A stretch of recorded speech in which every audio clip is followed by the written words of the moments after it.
SilverStone is the odd man out in the case market. The cases, power, and cooling manufacturer has somewhat of a boutique shop feel with some of their cases like the old SG08 and of course the Raven RV02. And we've liked some of their cases well enough in the past, but they've had some fierce competition in US and global markets. And of course, Corsair and Cooler Master among the top two competitors, with NZXT kind of dominating parts of the US market right now, including parts where this case is competing, and this is what we're looking at today. In the past, we've really liked SilverStone's Raven RV02, which was the first rotated motherboard case that we tested, later testing the 600C by Corsair, and that also had an inverted motherboard layout. And now we're looking at something more standard. So this is a mid-tower ATX case that retails for about $70 for the windowed version, but there's a quiet version available also. And this is called the SilverStone Kublai KL05 BW. So it's got the most friendly name possible. As always, check the article linked in the description below for the full teardown on case internals, build quality, and thermals and methodology. But we're going to go through most of that here at least a top level. The KL05 is targeted at mid-range PC builds with an entry to mid-level budget for the case. Cooling has long been a strong point for SilverStone cases we've reviewed anyway, and the company's kept a function over form attitude toward cooling and thermal design. Although the KL05 still boasts expansive support for various cooling solutions, the case itself ships relatively bare bones. It has a single 120mm front intake fan, and that's with the windowed version of the case. SilverStone also takes the approach that any tower cooler will sufficiently exhaust its heat through the rear ventilation without a pre-installed 120mm rear exhaust fan. Similarly, anyone buying a radiator can use the ample headroom to install their cooling solution and won't need pre-installed fans, since any consumer-grade CLC includes its own fans. So the single 120mm front intake solution does kind of make sense as long as you're putting in either a good tower cooler or a radiator for your CPU cooling. That makes the KL05 an interesting enclosure since it's so simplified in cooling design. It lowers cost. It's about $70 on Newegg. But we ran it through the thermal bench as we always do, and even tested a few alternative cooling solutions within the case. In one such test, we installed a bottom intake fan. In another, we removed the hard drive cages, which are modular, to see if airflow would perceptibly improve to the GPU.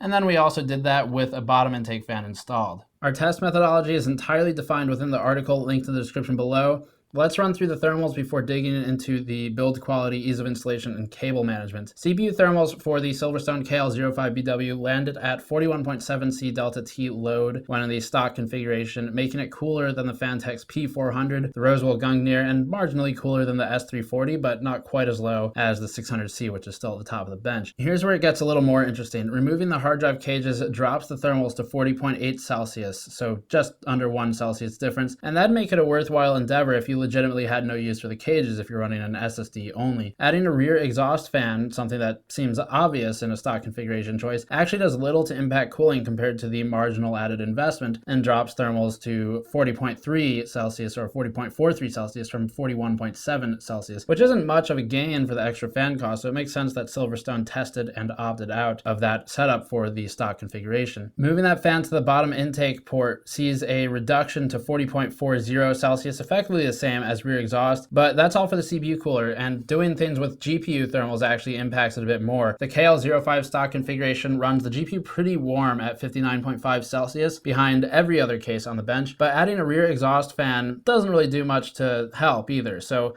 again, it makes sense that SilverStone did opt out of that rear exhaust fan, which so many cases do tend to include. A bottom intake fan, as we've traditionally found to be the case, changes everything for the GPU, and suddenly GPU temperatures drop to 52 Celsius from 59.5 Celsius. Major difference, and that marks the KL05 as the best performer on the bench for GPU thermals. If it weren't for the hard drive cage, we'd suggest this as the stock configuration, but adding a 120mm bottom fan does require removal of the cages and limits the PSU space, so the actual usability of this solution is pretty limited, and you'd basically be running an SSD only. The next best trade-off, and it is a good one, is to remove obstructing cages to improve thermals to 53.98 Celsius. Again, a large gain over the 59 Celsius temperature of the stock configuration. So if you can axe even one of the hard drive cages, you'd be in a pretty good spot for GPU thermals. Temperatures overall aren't particularly exciting, but they're not offensive. GPU thermals can certainly improve with some minor changes by the user, and if we were to suggest one change, it would be that anyone running an SSD only configuration immediately remove unused hard drive cages, because it will actually improve GPU breathability in noticeable ways. For SilverStone, cooling performance is a little bit of a letdown compared to the previous products that we've looked at from them, including including the Raven series cases, but the efficiency of Silverstone's single fan cooling solution is impressive if dragging a bit behind some of the immediate competition. Thermals aren't everything, and with how similar cases are in this particular part of the market these days,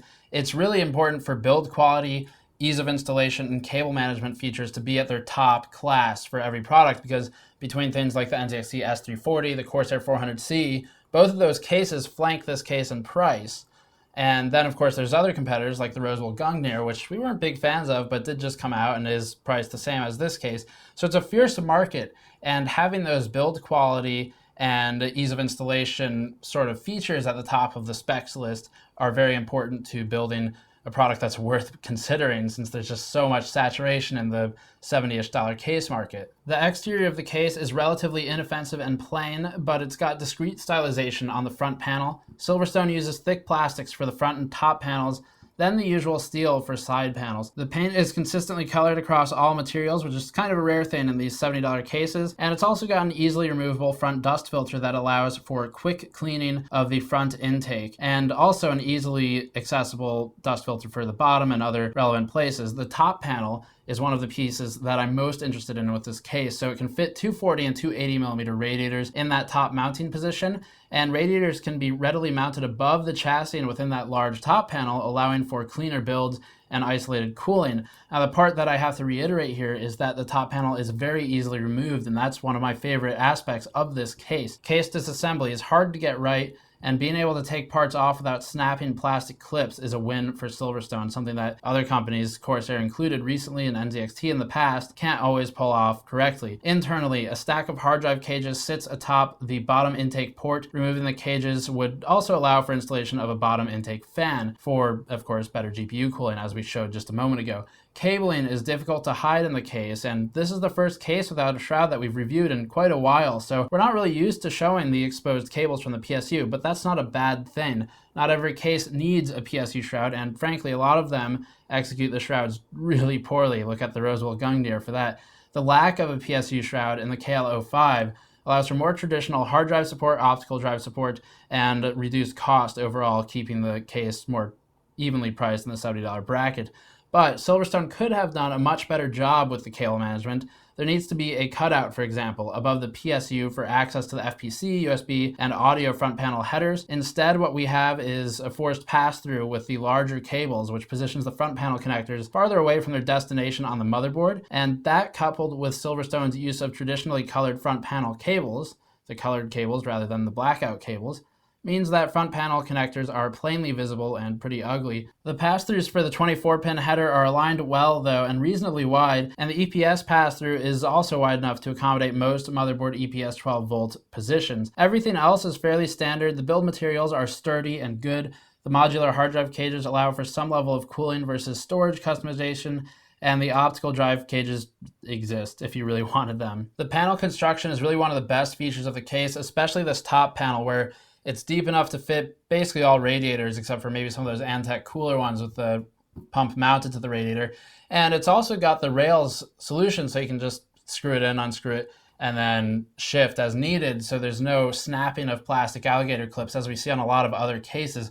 So that's a big thing I like here. It's a few more screws to access, but it's just more sturdy. And if you're lifting it up by the top panel, it's not going to fly off on you. So these are things that other case manufacturers should really look into.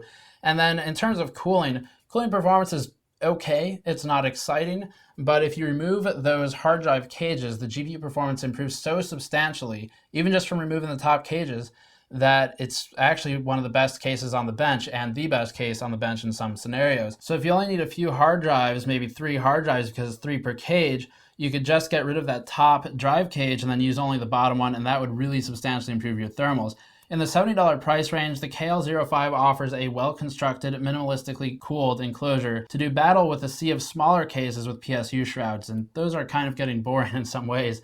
The KL05 has more traditional drive support, large radiator support, a well-built paneling system, and values build quality over some of the aesthetic items like better cable management or better windowing on the side panel.